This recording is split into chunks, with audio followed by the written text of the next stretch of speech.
Hello guys, what's up? Ito pala electric fan ko, nilinis ko. Lalagyan ko sana ng langis. Kaso, kaso guys, ayaw mabaklas sa likod. Ito, yung apat na tornilyo. Tatlo lang mababaklas, yung isa hindi na. Dalawa lang pala mababaklas guys. Hindi na, yung dalawa hindi na. Lost thread na eh. Ayan guys, lost thread na oh. Oh. Yan guys, lost thread. Kaya, ang ginawa ko, binarinahan ko na lang. Para yun guys.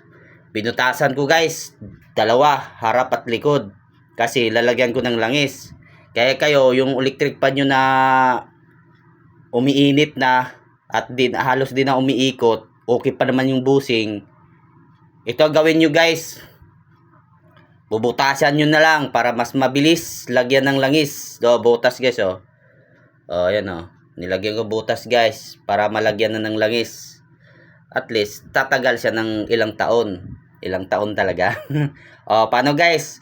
Mga electric fan yung mabilis umiinit at saka mahina umiikot ng pag umiikot ng yung bakal niya. Tapos gusto niyo lagyan ng langis, wala namang butas, butasan niyo na lang para magkaroon ng butas. Kaysa magbabaklas kayo, napakahirap baklasin, ang hirap talaga. Malulustrid na lang. Para tumagal ang electric fan nyo. Ba guys? Baka sabihin nyo hindi ko binutasan. Linaw na linaw. Ayan barina ko guys. Ang tatak niya ay Mikase. Mikase lang sa kalam. Paano guys? Bye-bye na. Tatry ko na lalagyan ng langis.